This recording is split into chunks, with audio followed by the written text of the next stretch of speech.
La mesera era su novia, Edita. El dueño del restaurante no tenía nada que decir porque simplemente tenía que contratarla.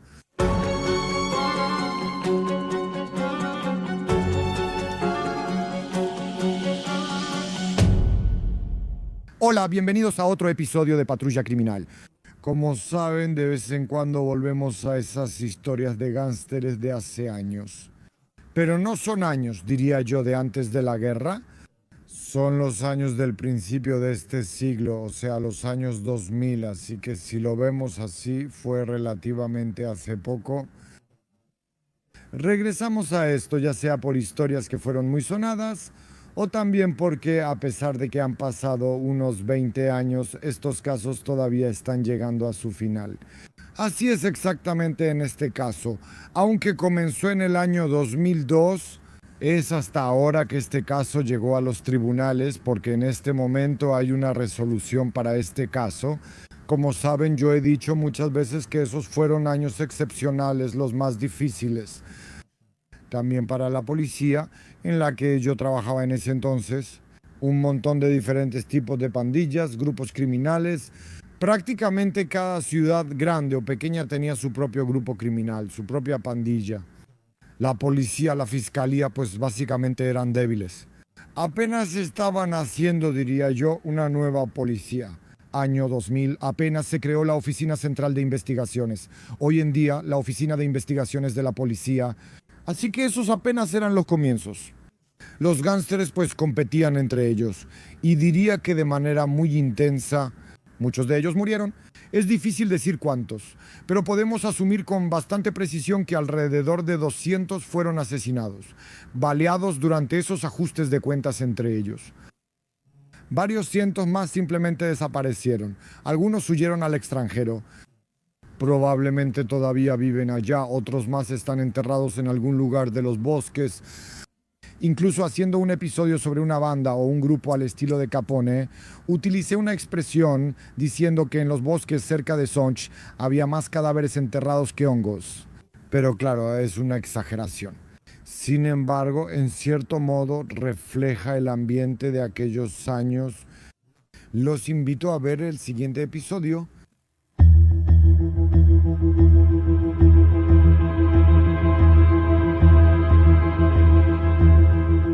Hemos mencionado varias veces a la mafia de Pruszków, la mafia de Pruszków que durante más de 10 años fue el grupo dominante en Polonia. Ellos prácticamente gobernaban Polonia, por supuesto, me refiero a la Polonia criminal. Las demás bandas estaban subordinadas a ellos. Y pues nadie realmente podía enfrentarse a la mafia de Pruszków, pero también llegó su declive. Eso ya fue en el año 2002. Precisamente ese año 2002 es el declive de la mafia de Pruszków. En 1999 matan a Pershing a tiros, masa empieza a testificar. Se producen detenciones, se producen arrestos y el grupo prácticamente deja de existir. Pero queda una enorme herencia de la mafia de Pruszków. Enormes posibilidades. Y en ese lugar, otras bandas intentan ocupar el lugar de la de Pruszków. Por supuesto, esos grupos pelean entre sí. Mencionamos, por ejemplo, al grupo de los mutantes, el grupo de los cortadedos. Hoy vamos a hablar de una parte muy pequeña, o diría un fragmento muy limitado de todo lo que sucedía en ese entonces. El asesinato de Krzysztof, quien tenía el apodo de Español. Él, a su vez, estaba al mando del grupo Grochowska. Estaba relacionado con Wołomin. Él también, por así decirlo, tenía la esperanza de quedarse con parte de la herencia de Pruszków. Hablamos de este caso porque a pesar de estos 23 años, ahora este caso se está llevando en los tribunales de Varsovia.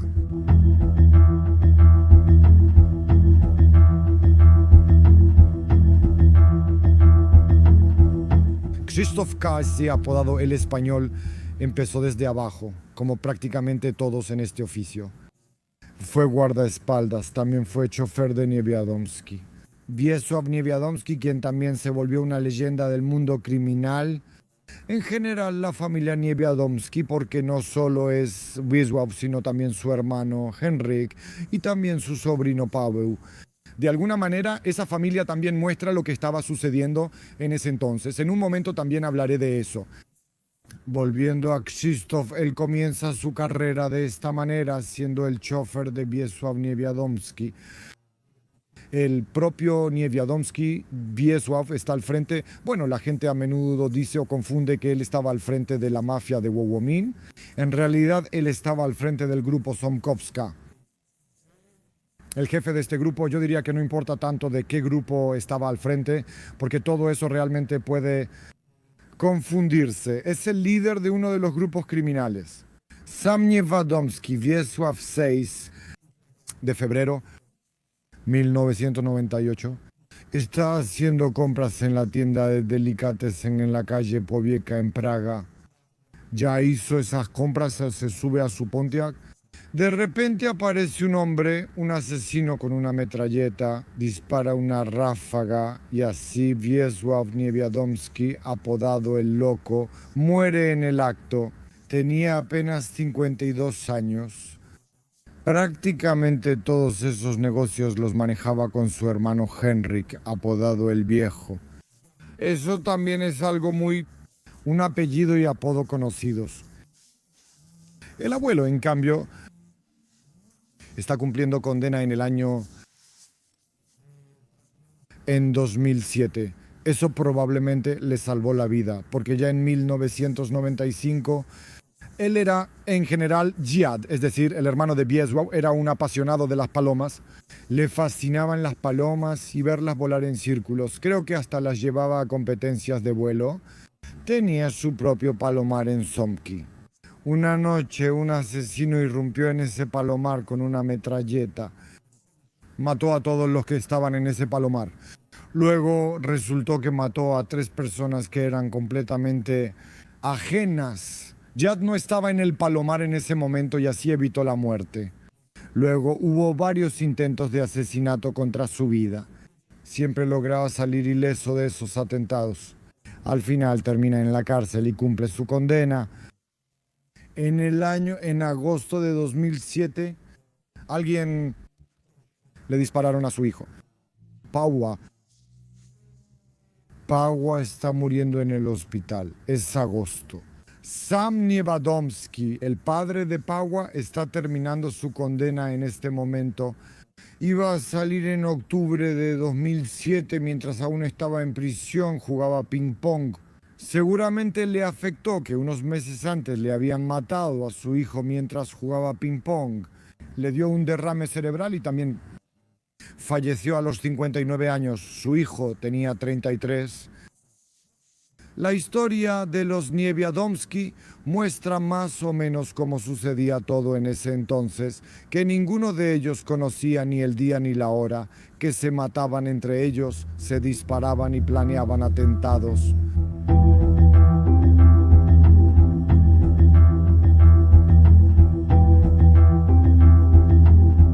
La trama de Paweł, el hijo del abuelo, aparecerá más adelante en esta historia. Sin embargo, también fue una época en la que se estaba creando una especie de leyenda sobre esos gánsteres.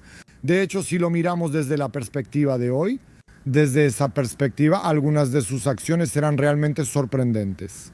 A la leyenda, a la historia, básicamente pasó una historia relacionada con el robo de 5 toneladas, lo repito, de papel de valor que iba a ser utilizado para la producción de billetes. Ese era papel real para la producción de dinero real y de hecho Polonia compró en ese entonces 5 toneladas de ese papel en Alemania. No, eso fue una operación especial controlada por los servicios de inteligencia. La Oficina de Protección del Estado controlaba el traslado de esas 5 toneladas de papel. ¿Y qué pasa? No, los hermanos Niewiadomski simplemente robaron esas 5 toneladas de papel. Eso fue una vergüenza prácticamente para todos los servicios. Los gánsteres robaron 5 toneladas de papel. Querían hacer rublos con eso. Ese papel iba a ser utilizado para producir rublos porque eso podría causar una increíble, yo diría, colapso en los mercados de divisas. Bueno, la introducción probablemente de millones, tal vez miles de millones de rublos en el mercado oriental, porque eso era lo que planeaban hacer, iba a desestabilizar totalmente al Banco de Moscú, según se estimaba. Entonces se empezó a reflexionar y creo que hoy, con la perspectiva del tiempo, que si los hermanos Nieviadomsky realmente hubieran producido esos rublos y los hubieran introducido en el mercado de Moscú, tanto la situación de Putin como la guerra actual serían completamente diferentes. Sin embargo, no fue exactamente así. Digo que no fue exactamente así porque empezaron a ya hablar. De hecho, hubo negociaciones entre la policía y los gánsteres. Empezaron a ponerse de acuerdo sobre lo que se dijo ahí y cómo. Eso probablemente sigue siendo un secreto, aunque algunos lo saben. Se habló con los gánsteres. En resumen, todo terminó en que de esas 5 toneladas de papel, después de esas conversaciones, diría que también con los generales de la policía polaca, decidieron que entregarían 3 toneladas 700 kilos. Así fue realmente. Sin embargo, de lo que les quedó, es decir, de 1 tonelada 300 kilos, realmente produjeron rublos y los introdujeron en su mayoría en el mercado oriental.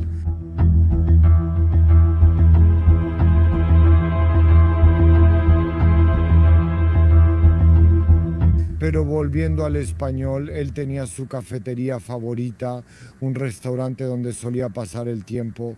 Básicamente esa era su oficina porque tenía una mesa fija ahí. En esa mesa resolvía todo tipo de negocios. Como corresponde a un gángster de ese tipo, el restaurante se llamaba Shemrana. Estaba justo al lado del bazar Rojitskiego. Por supuesto tenía seguridad ahí, también tenía... Yo diría que tenía cierto cuidado porque la mesera ahí era su novia Edita. El dueño del restaurante no tenía nada que decir porque simplemente tenía que contratarla. Ahí el español recibía a todo tipo de contratistas, ahí discutía todo tipo de transacciones. El español sorprendido no esperaba que fuera a haber un atentado contra él. Y todo esto estaba relacionado con lo que sucedió exactamente. 17 días antes, el 3 de septiembre de 2002, fue entonces frente al gimnasio Marcus cuando ocurrió un atentado contra 2 miembros del grupo de Praga. Cuando ellos salieron del gimnasio, apareció un tirador. Empezó a dispararles. Arthur murió en el lugar. Por milagro, el segundo miembro del grupo de Praga, Gauss, evitó la muerte. Y luego, los del grupo de Praga empezaron a preguntarse quién podría haber ordenado el atentado contra ellos. ¿Quién podría estar detrás de eso? Llegaron a la conclusión de que fue el español. No había alternativa ni salida.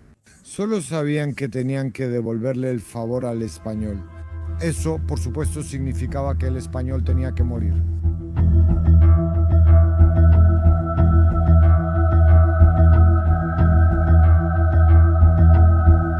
El grupo de Praga decide tomar represalias. En el ambiente todos sabían que el español solía pasar el tiempo en Semranej, que ahí es donde hacía sus negocios, ¿no? Sabían casi todo, sabían cuál era la mesa, idearon un plan y fijaron la fecha para el 20 de septiembre de 2002. Esa noche, porque todo esto sucede en la noche, Edita ya está en el local, por supuesto trabaja como mesera, tomó pedidos. El español está sentado en su, así lo dijo, mesa de trabajo. Creo que realmente no esperaba que pudiera haber un atentado contra él, porque está sentado de espaldas a la entrada.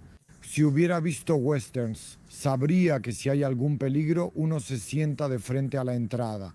Así puedes ver quién entra, si aparece algún peligro potencial. Sin embargo, está sentado en la mesa junto con el dueño de este lugar. Ambos estaban conversando. El propio dueño de este lugar, cuando hoy declara en el tribunal, dice que efectivamente en algún momento después de las 21, porque el español está sentado alrededor de las 21, después de las 21, primero entró una pareja y luego aparecieron 2 hombres. Eran extraños desde el momento en que entraron. Llevaban chaquetas militares, jeans, pero también parecían tener algún tipo de maquillaje en la cara, porque según recuerda el dueño del lugar, tenían unas líneas dibujadas. No era exactamente maquillaje, sino algo extraño en sus caras. Incluso pensó al principio que serían algunos bromas, que tal vez eran amigos del español, pero nada de eso. Ellos se acercaron a la barra, sacaron las pistolas y empezaron a disparar de inmediato. Disparaban con precisión.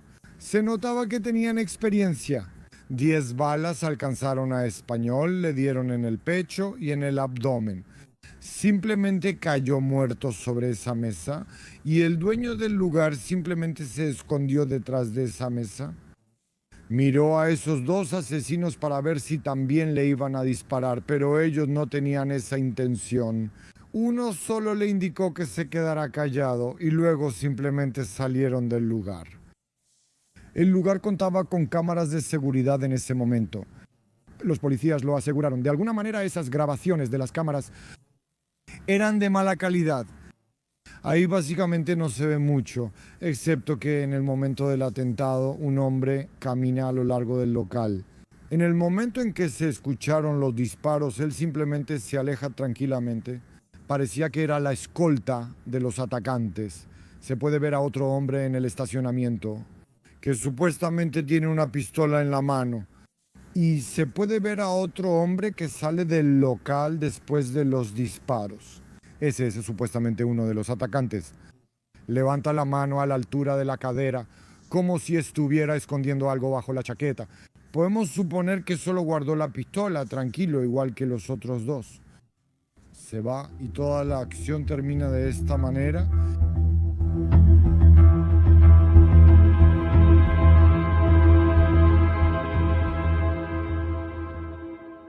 Por supuesto, eran años en los que nadie, incluso si tenía conocimiento, y seguramente había muchas personas así, se atrevía a testificar.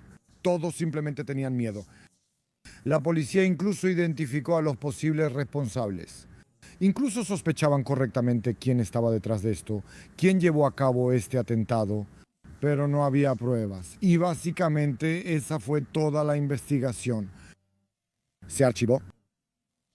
También pasaron los años. Hay un artículo así, nosotros también lo mencionamos a menudo. Un artículo que habla sobre la extraordinaria reducción de la pena, sobre el llamado testigo protegido. ¿Qué significa eso? Sí. Dicho de manera simple, significa que si algún gángster o delincuente habla sobre un caso o explica un asunto que era desconocido o los propios autores eran desconocidos para la fiscalía o la policía, si cuenta sobre ese caso. En ese caso debe haber al menos 3 delincuentes involucrados. Entonces puede esperar una reducción extraordinaria de la pena. Y si vemos las sentencias que se dictan, realmente esos delincuentes tienen por qué luchar. Porque suele pasar que se dicta una sentencia, digamos 15 años de cárcel. Este delincuente dice que ahora va a hablar sobre el delito o va a decir quién cometió ese delito y esa sentencia, si se confirma, se le reduce y de esos 15 años recibe apenas 2. Pues sí que vale la pena luchar por eso y así es también en este caso. Primero empezó a hablar el hombre que traficaba con drogas, un tal Piotr, él también es testigo en este caso. Contó sobre eso que justo después del asesinato frente al gimnasio, Marcus, y especialmente Gauss, que fue el que sobrevivió a ese atentado, estaba especialmente empeñado en el español. Decidieron precisamente que sería asesinado a tiros. Por supuesto, los miembros del grupo de Praga iban a ser el equipo de ataque. Para la propia ejecución fue designado un tal Kuba y un hombre con el seudónimo de Sultán. Sultán también era una especie de leyenda de aquellos años, checheno, un hombre excepcionalmente despiadado, cruel, un asesino a sueldo que trabajaba por encargo.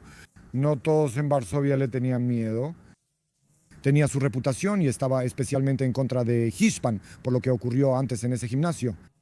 También murió su amigo, es decir, ese Arthur. así que no tenía ningún escrúpulo en dispararle también a Hispan. Además de esos dos también estaba un tal Gonzo. Yo diría que era una especie de logístico, es decir, la persona que tenía que conseguir las armas. Esas armas fueron obtenidas, probablemente sacadas de una de las fábricas. La mayoría de las veces eran armas no registradas. Los empleados de las fábricas de armas a menudo aprovechaban el hecho de que tenían acceso a partes de armas, sacaban las piezas individuales y luego esas armas eran ensambladas. Por supuesto, esas armas no tenían ningún número de serie y fue precisamente ese tipo de arma la que consiguió Gonzo. Ese era su apodo. En uno de los sótanos de Varsovia, Gonzo probó esa arma. Lo comprobó un testigo. Piotr incluso mostró dónde se hizo eso y de hecho, después de casi 20 años, los policías fueron al lugar y sacaron 2 balas de la pared de yeso. Y compararon eso con las balas que se encontraron en el cuerpo del español. Todo coincidía, era la misma arma. Bueno, después de tantos años, después de más de 20 años, esos proyectiles ya estaban bastante corroídos, pero sin duda era la misma arma.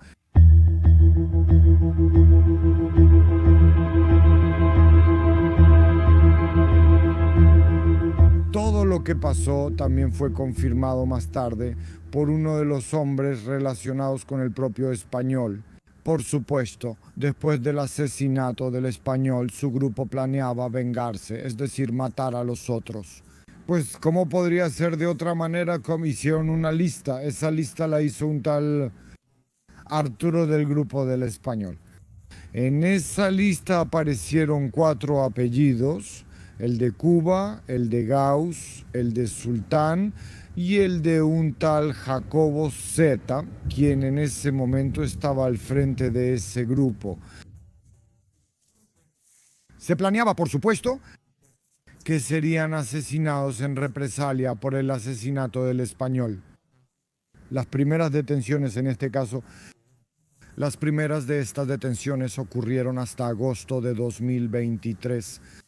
Fueron detenidas 3 personas. Este es Cuba, este es Gauss y también Gonzo. El propio Sultán ya no fue detenido porque en el año 2006 se suicidó. Comenzó el juicio y sigue en curso. Estas son las primeras audiencias. Ninguno de los acusados hasta ahora ha admitido su culpabilidad. Yo diría que llevaban una vida bastante normal. Uno de ellos trabajaba, fue detenido en su lugar de trabajo. El otro probablemente sentía que la policía estaba tras él porque se escondía en Ucrania. En total, 3 personas hoy serán responsables o ya lo son por el asesinato del español. Parecía que para esa acción de represalia, como mencioné antes, fueron designados Cuba y Sultán. Sin embargo, en la planificación ya participaron 4, es decir, Gonzo, quien proporcionó las armas. También está Gauss. También planearon cómo hacer todo esto. Lo harán. Como mencioné, son las primeras audiencias. En estas audiencias también participa un grupo de personas que en ese momento estaba relacionada con ellos. Estaba relacionada con el español. También están la esposa, la amante y la concubina del español. Eso también es una especie de, diría yo, leyenda de aquellos años. La gente quería vivir de esa manera, quería vivir rápido, con riqueza. Volviendo al abuelo, él tenía un casino, un hotel en Czestochowa llamado Vegas. Tenía una casa de 1.200 metros cuadrados. En el caso del español, un hombre de 35 años, como pueden ver, durante el juicio testificaron su esposa, su amante y su concubina. Pero como resulta, parece que no eran todas las mujeres en su vida en ese momento.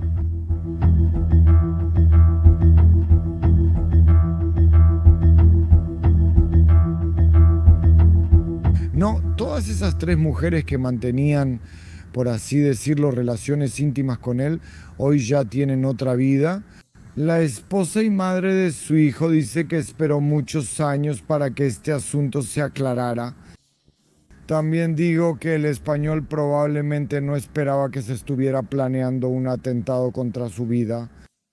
Edita, la mesera, su amante, dijo que tampoco sabe mucho sobre el asunto, que de hecho esa noche trabajaba como mesera, que el español llegó al local antes de las 9 de la noche, pero ella tomó el pedido, salió a la parte trasera, que bueno, escuchó algunos ruidos fuertes, pero le pareció que simplemente eran niños encendiendo fuegos artificiales.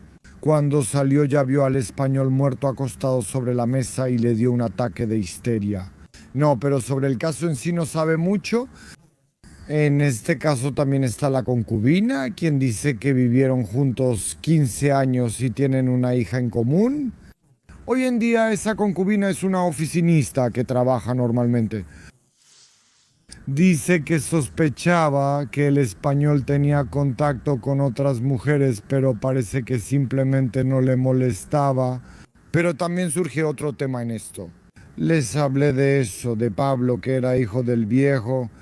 Ese Pablo que fue asesinado a tiros en 2007.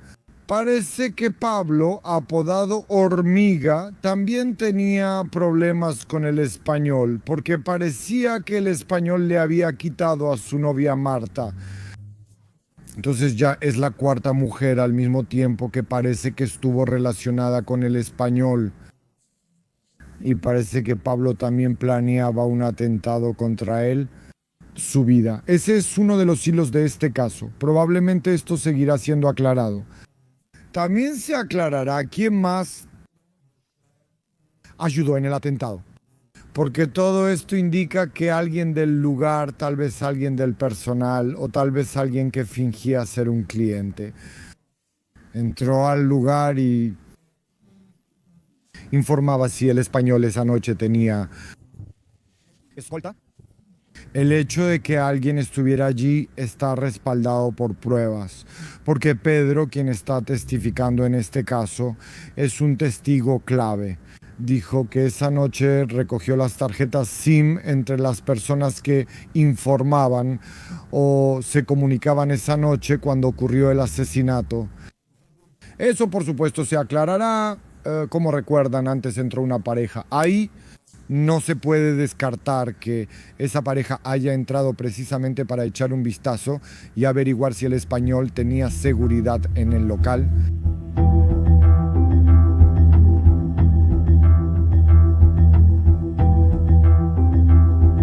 Por supuesto, todos los sospechosos enfrentan una posible cadena perpetua. Como pueden ver, como mencioné al principio, han pasado más de 23 años y en este momento esos casos también están saliendo a la luz. Fue que un periodo especial en la historia de la criminalística polaca, la criminología y las fuerzas del orden. Un periodo especial, por así decirlo, de la existencia de este tipo de gánsteres que vivían, bueno, diría yo, rápido, con riqueza, pero también, como pueden ver, morían rápido. Es una historia colorida. Creo que esto será una especie de leyenda, como alguna vez fue una leyenda, tal vez, que nació en el viejo oeste, porque después de todo, ellos también eran a menudo bandidos que se disparaban entre sí. A veces las situaciones diría que eran incluso grotescas, porque como saben por nuestras historias, los gánsteres tenían todo tipo de apodos coloridos como Kielbasa, Wariat, Ziad, Bolo, Pisa, Marchewa, y podría seguir enumerando por mucho tiempo. Y el propio dueño de ese local, Sembrane, creo que hizo reír un poco al juez porque dijo que en su local, por supuesto, se divertían los gánsteres. Como suele pasar en ese tipo de fiestas, a menudo se transmite dedicatorias y una noche tuvo que transmitir una dedicatoria. Era una canción, creo que del grupo Boys, si mal no recuerdo, la canción Libertad y Libertad.